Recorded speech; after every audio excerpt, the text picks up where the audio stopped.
본문을 보면요, 이 설교하기 좋게 딱 3가지 제자도를 말해 놓고 있습니다. 순서대로.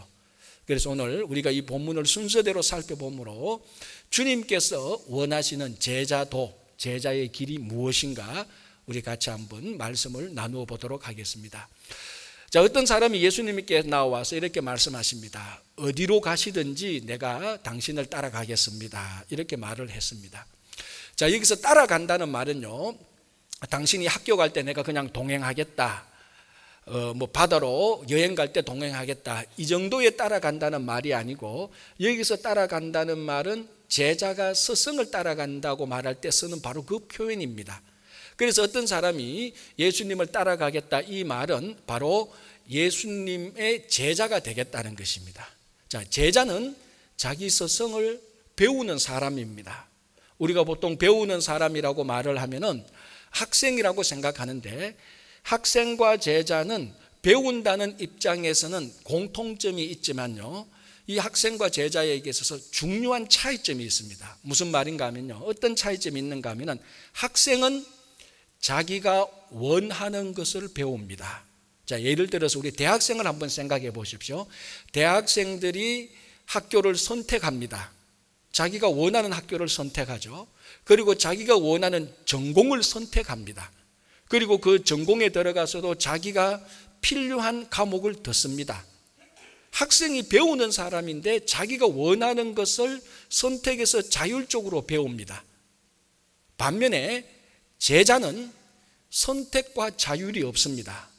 제자는 자기가 원하는 것을 배우는 것이 아니고 스승이 원하는 것을 배워야만 합니다. 그래서 이 제자는 군인이 군대에서 훈련받는 거하고 똑같습니다. 여러분, 군대에서 군인이 훈련받을 때 자율적으로 선택해서 훈련받습니까? 여자들은 안 가서 모르는 모양인데 제가 알려드릴게요. 어떤 전 세계의 군인도 자율적으로 선택해서 훈련받는 군인은 한 명도 없습니다. 만약에 군인에게 너 자율적으로 선택해서 훈련을 받아라 그러면 그 군대는요, 망하는 군대입니다. 좋은 군대는 자율이 없습니다. 좋은 군대는, 좋은 군사는 선택이 없습니다. 오직 하나, 명령에 순종하는 것밖에 없습니다. 그래서 학생도 배우고 제자도 배우는데, 제자는 스승이 원하는 것을 선택하고 자율적으로 배우는 것이 아니고 순종함으로 배워야 될 때 좋은 제자가 되는 것입니다. 자, 그러면은 이런 학생도 배우고 제자도 배우는데 나중에 결과는 어떻게 될까요? 좋은 학생은 자기가 원하는 모습으로 됩니다. 자, 다시 또 대학생을 예를 들어볼까요? 이 대학생이 자기가 의사가 되고 싶습니다. 그래서 의사로서 좋은 대학에 들어가서 자기가 의과대학을 선택해서 자기가 원하는, 자기가 안과면 안과, 내과면 내과 원하는 과목을 들어서 자기가 원하는 대로 좋은 의사가 됩니다. 우리는 이런 학생을 나중에 성공했다, 출세했다, 자기 자신을 자기 자신의 목적을 성취했다 그럽니다. 이 좋은 학생이죠.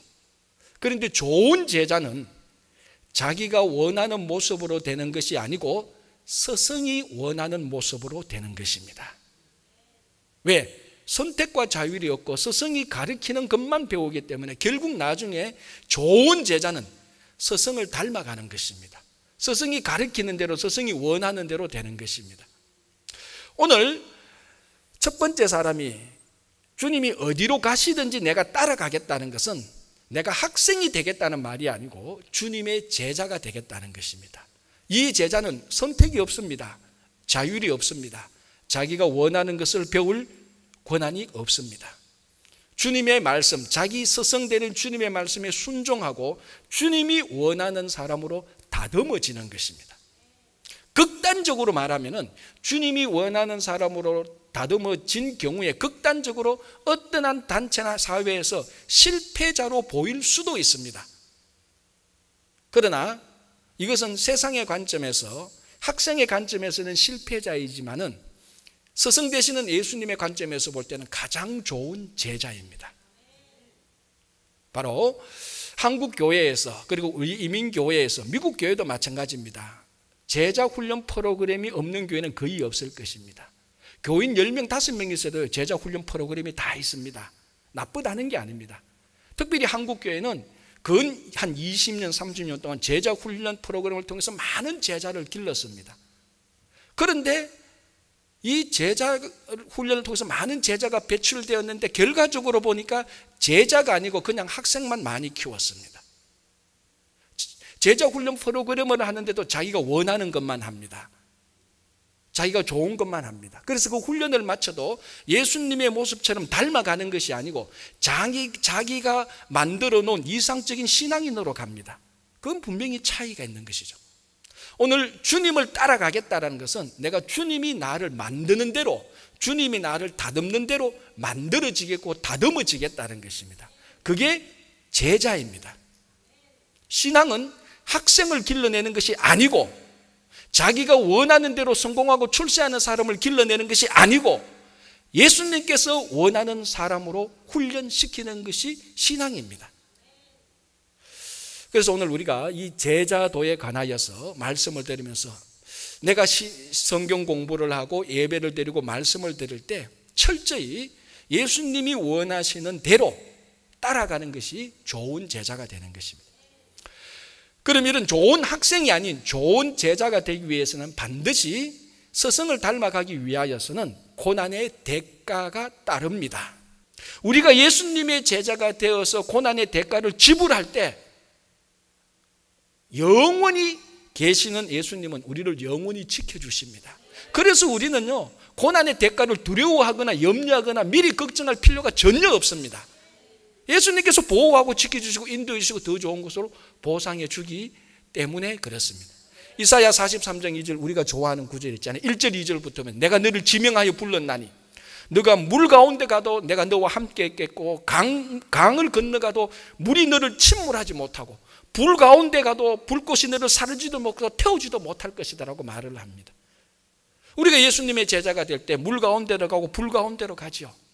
그럼 물 한 방울 우리에게 젖지 않도록 주님께서 보호하시고, 불꽃이 우리를 사르지 못하도록 보호하십니다. 그래서 조금 전에 예수님의 제자가 되면 안 되겠구나라는 생각을 바꾸시기 바랍니다. 예수님의 제자가 되면은 예수님께서 우리를 지켜주십니다. 왜? 그분이 우리의 스승이니까. 자, 이제 예수님께서 이번에는 두 번째 사람에게 예수님께서 예수님을 따라오라고 말을 합니다. 자, 그러니까 이 사람이 잠깐만, 내가 집에 가서 우리 아버지 장례식을 치르고 난 다음에 예수님을 따르겠습니다 라고 말을 합니다. 그때 예수님께서 뭐라고 말씀하십니까? 아니다, 죽은 자는 죽은 자로 장사 지내게 하고 너는 나를 따르라 라고 말을 하는 것입니다. 자, 이 부분이 이제 또 두 번째로 시험 들기 시작하는데, 야, 참 냉혹합니다. 그죠? 아니, 자녀가 아버지 장사 지내는 것은 우리도 그렇지만 유대인들에게 있어서도 자녀의 가장 중요한 업무 중에 하나입니다. 중요한 효도 중에 하나입니다. 그 10계명 가운데 5번째 계명, 내 부모를 공경하라 그러는데, 부모를 공경하는 사람이 아버지의 장례식을 안 치룰 수는 없지요. 예수님께서 다 하신단 말이죠. 그러면서도 장례식 좀 치르고 오겠다는 것을 막습니다.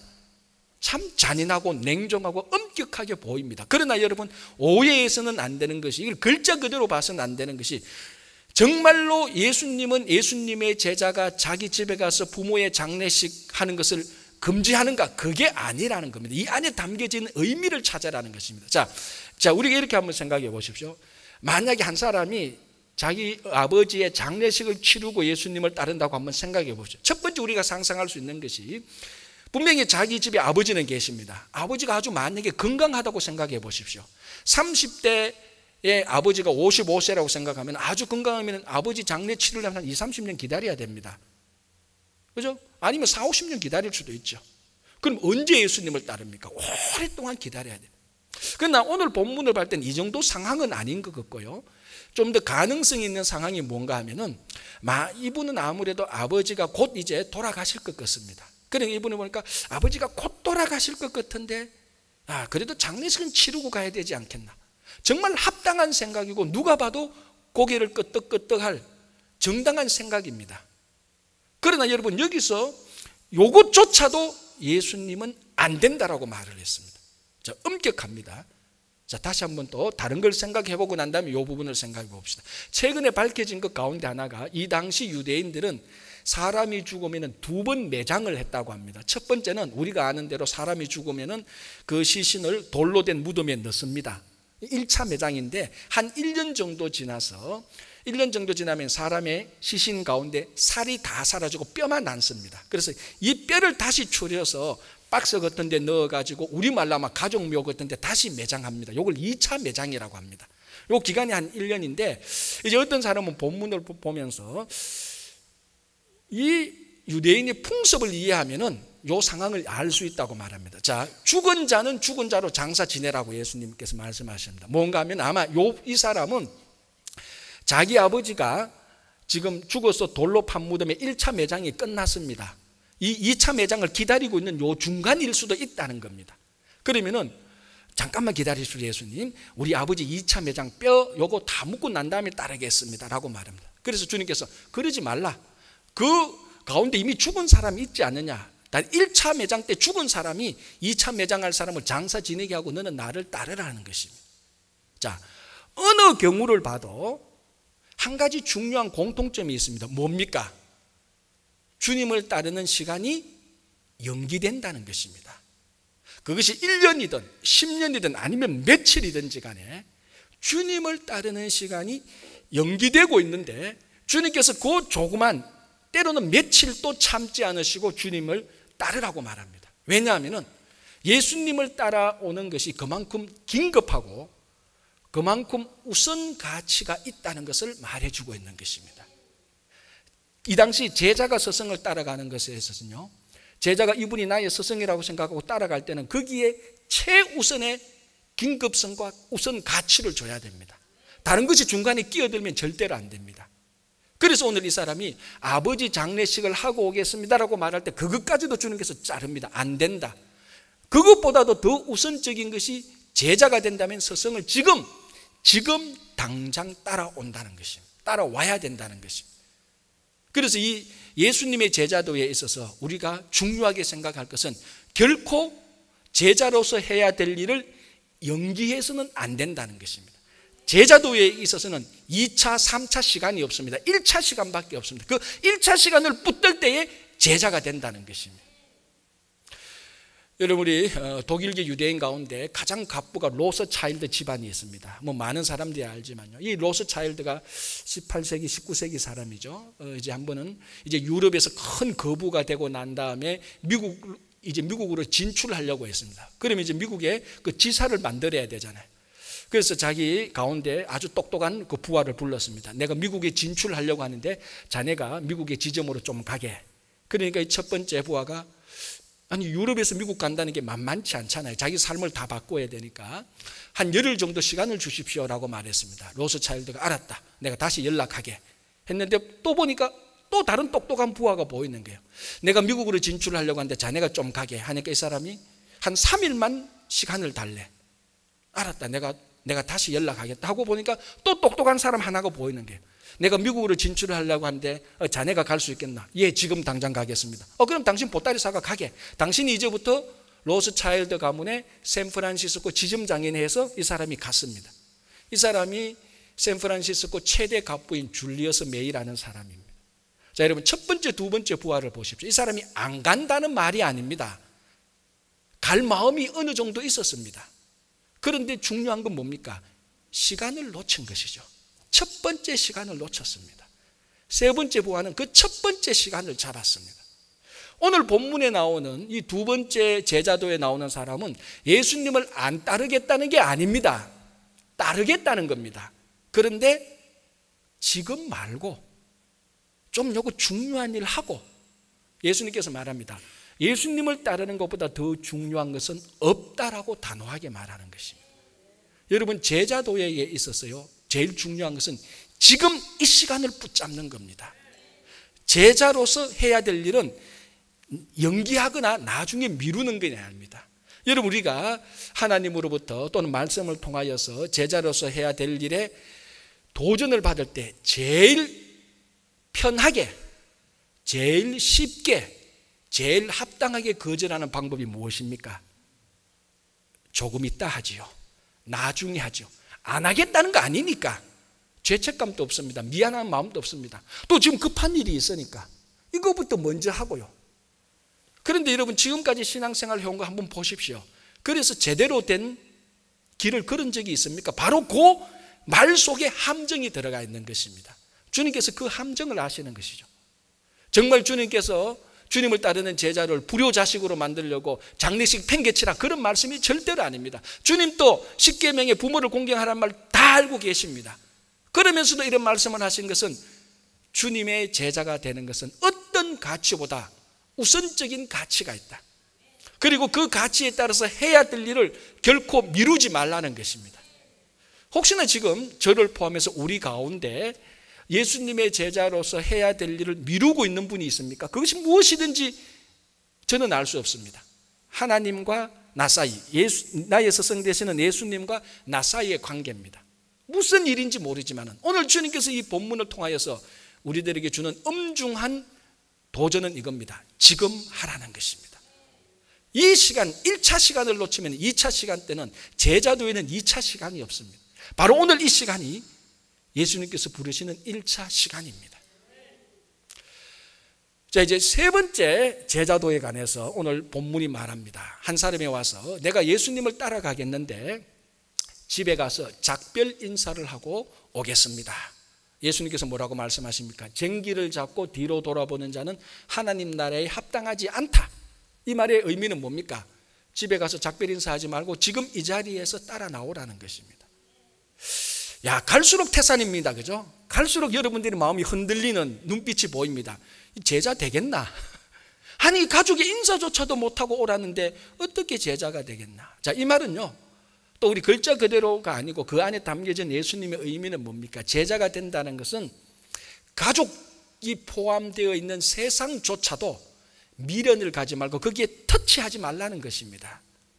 자, 열왕기상 19장에 엘리사가 엘리야를 따를 때 제자 엘리사가 집에 가서 가족하고 작별 인사하고 소 다 팔아서 마을 사람들 다 먹이고 엘리야 따랐습니다. 예수님 그거 알고 있습니다. 그런데 예수님께서 이 세 번째 제자에게 하신 말씀의 핵심은 뭔가 하면 너는 가족으로 인사하러 가면은 세상에 대한 미련이 남을 것이라는 것을 아는 것입니다. 바로 그 묘한, 그래서 예수님께서 말씀하신 이 본문에 있으면은 제자는 스승을 따라가기 위해서 스승에 몰두해야 되는 것이지 세상의 미련을 가지서는 안 되고 세상을 잊어버려야 된다는 것입니다. 그래서 작별 인사조차도 하지 말도록 주님께서 잘라버리는 겁니다. 제자는 세상을 잊어버려야 되고 세상에 미련을 두지 않고 예수님에게 몰두해야 되는 것입니다. 여러분, 그 사마천의 사기 가운데 삼망이라는 부분이 있어요. 삼망은 그러니까 석삼자의 잊을 망자인데 세 가지를 잊어야 될 것을 얘기하고 있습니다. 전쟁에 나가는 군사가 세 가지를 잊어야 된다고 합니다. 첫 번째, 전쟁에 나가라는 명령을 받은 군사는 가정을 잊어버려야 된다고 말합니다. 두 번째, 싸움에 나가라고 명령을 받은 군사는 부모를 잊어야 된다고 말을 합니다. 세 번째, 공격의 북소리를 들은 군사는 자기 자신을 잊어버려야 된다고 말합니다. 여러분, 이런 군인들이 모여있는 군대를 이길 군사가 있을까요? 자기 자신도 잊어버리고 부모도 잊어버리고 가정도 잊어버리고 전쟁에 몰두합니다. 제일 좋은 군대입니다. 제가 처음에 제자를 군인에 비유했습니다. 정말 우리가 주님의 명령을 받았을 때에 우리는 세상의 것을 잊어버려야 됩니다. 그래서 주님께서 다시 가정에 돌아가서 부모에게, 가족에게 작별할 때 그 세상을 잊어버리는 것이 아니고 세상에 휘말릴 것이라는 것을 주님께서는 알고 계시기 때문에 냉철하게 그것까지도 잘라버리고 세상을 잊어버리라는 것입니다. 줄리어스 시저가 영국을 점령하고 도버 해협을 건너고 난 다음에 자기들이 타고 온 배를 다 불태워버렸습니다. 그리고 난 다음에 이렇게 말했습니다. 이제 우리는 돌아갈 배가 없다. 우리는 앞으로 전진하며 승리밖에 없다라고 말했습니다. 이 줄리어스 시저의 군대가 이겼을까요? 졌을까요? 안 봐도 알지요. 역사책 안 읽어봐도 압니다. 이런 군대를 이길 군대는 없습니다. 타고 온 배를 태우고 전진하고 승리하겠다는데 누가 그 군대 앞에 막아설 수 있겠습니까? 제자가 바로 이겁니다. 우리가 정말 주님의 제자라면 주님을 만나는 순간부터 타고 온 세상의 배를 불태워야 됩니다. 이 배를 불태우지 않으니까 약간만 따라가도 어려우면 다시 세상으로 돌아갑니다. 또 그 배를 타고 또 세상에 갔다가 또 찝찝하니까 다시 돌아왔다가 배를 안 태우고 있으니까 또 왔다가 갔다가. 우리 창세기에 소돔과 고모라가 탈 때 그 롯과 가족들이 갈 때 뒤돌아보지 말았는데 롯의 처가 뒤돌아봐서 소금 기둥이 되었지 않습니까? 우리 다 아는 내용 아닙니까? 세상의 배를 태우지 않으면 우리는 언제나 롯의 처처럼 뒤돌아봅니다. 얼마나 많은 사람이 영적 소금 기둥이 되어서 살아가는지 모릅니다. 오늘 왜 예수님께서 냉철하게 가족들하고 작별 인사조차도 못하게 했는가? 세상을 잊어버리라는 것입니다. 주님의 제자는 세상에 대한 미련을 불태워야 되는 것입니다. 우리 안에 있는 주님을 만나기 이전까지의 모든 세상의 배를 불태울 때 우리는 세상으로 못 돌아갑니다. 그때는 갈 것은 예수님을 따라가는 길밖에 없습니다. 그러면 좋은 예수님의 제자가 됩니다. 자, 정말 오늘 이 세 가지 제자도를 볼 때 여전히 여러분들의 눈빛은 난감한 눈치입니다. 제자가 되겠나? 아멘 아멘은 하고 고개는 끄덕이는데 속에는 아휴 나는 이제 제자는 안 되겠다는 눈빛이 좀 역력해 보이는데 사실 인간적으로 세상적으로 생각하면 쉽지 않습니다. 자칫 제자가 되어서는 예수님처럼 머리 둘 곳이 없다고 하면은 이거 그렇게 살겠나? 아니 장례식조차도 못할 정도로, 아니 가족하고 작별 인사도 못할 정도로 이처럼 과격하고 급진적이고 엄격한 제자의 길을 내가 걸을 수 있겠나라는 의심이 질문이 듭니다. 저도 이 말씀을 준비하면서 이 본문을 뛰어넘을까라는 생각이 듭니다. 이렇게 했다가는 괜히 제자 되자고 했다가는 다 도망가지 않겠나라고 생각을 했는데 여러분 이 엄격하고 과격하고 급진적인 제자의 삶을 만족시킬 수 있는 사람이 누군지 압니까? 바로 여러분들입니다. 우리들이에요. 무슨 말인가 하면 이민 1세대들입니다. 이미 여러분들은 알지 못하는 사이에 이 세 가지 제자도에 해당되는 과격하고 급진적인 삶을 한번 살았던 사람입니다. 무슨 말인가? 조국을 떠나왔잖아요. 한국에 있는 사람들은 이 제자도를 못 따라갈 수 있겠지만은 오늘 이곳에 모인 분들은 제가 볼 때는 99%가 다 이민 1세대입니다. 한국에서 태어나서 우리는 미국으로 건너온 사람입니다. 우리는 우리 삶의 뿌리를 한번 뽑아본 경험이 있습니다. 바로 우리 안에 예수님의 제자가 될 수 있는 DNA가 있습니다. 이민 1세대들에게는 분명히 있습니다. 왜? 우리는 이렇게 과격한 삶을 살아봤습니다. 이것만큼 더 급진적인 삶을 살았잖아요. 그래서 미국까지 다 왔지 않습니까? 자 보십시오. 어떤 사람은요 미국 올 때 $100 가져왔다는 얘기도 들었습니다. 어떤 사람은 비행기 안에서 뭐 사 먹다 보니까 돈도 하나도 없다는 뭐 이런 얘기도 들었습니다. 그 사람이 처음 미국 공항에 내렸을 때 살 집이 없었어요. 머리 둘 곳이 없었어요. 친구 집에 살고 친척 집에 이리저리 옮겨 다녀서 살았습니다. 예수님처럼 머리 둘 곳이 없는 삶을 살아본 적이 있는 사람들입니다. 그리고 한국에서 부모님 돌아가서도 장례식 못 가는 사람 많잖아요. 여러 가지 이유들로. 매일매일 가족하고 굿모닝 하는 사람 별로 없습니다. 물론 여러 가지 이유들로. 우리 이민 1세대의 삶의 상황을 보면은 우리 안에 이 세 가지 제자도를 채울 수 있는 DNA가 우리 안에 있습니다. 다른 사람은 이 제자도의 삶을 살지 못한다 할지라도 우리는 이미 한번 살아봤습니다. 딱 하나, 예수님을 위해서 산 것이 아니고 더 좋은 삶을 위해서 살아봤는데 이제 한 가지 중요한 것은 이렇게 과격하고 급진적인 삶을 더 좋은 삶을 위해서 살아봤던 이 목적을 바꾸면 됩니다. 이것을 이제는 더 좋은 삶이 아니고 예수님을 위해서 살겠다고 바꾸면은 우리는 이미 이만큼 과격하고 급진적인 삶을 살아봤기 때문에 충분히 우리는 예수님을 따라갈 수 있는 제자가 될 수 있습니다. 한국에서 자기 삶을 뿌리째 뽑아보지 못했던 사람은 이 말에 엄청난 부담을 느낄 것입니다. 그러나 우리는 다 삶을 한번 뿌리 뽑아봤잖아요. 특별히 저는 우리 교회 어르신들 그 신방 가서 참 감동받는 게 있습니다. 특히 이북에서 오신 분들, 이북에서 남한으로 오고, 남한에서 또 미국으로 오고, 또 어떤 분은 일본도 가고, 삶의 뿌리를요 몇 번씩 뽑아봤습니다. 오늘 이 본문에 나오는 이 과학 레디컬하고 급진적이고 엄격한 삶을 몇 번씩이나 경험해봤습니다. 우리한테는 어떻게 보면 이것이요, 우리들의 매일 살아가는 삶의 일상에 불과한 것입니다. 딱 하나, 내 삶의 목적이 아닌 예수님을 향해서만 맞추면 우리는 충분히 정말로 좋은 예수님의 제자가 될 수 있습니다. 그래서 오늘 우리가 이 말씀을 보면서 이제는 그냥 머리로만 배우는 학생이 아니라 내가 원하고 내가 원하는 것을 배우고 내가 좋아하는 사람이 되는 것이 아니라 정말 주님이 하나님의 나라를 위해서 필요로 하는 제자로서 살아가는 교회와 성도들이 되기를 바랍니다. 주님 마음 내게 주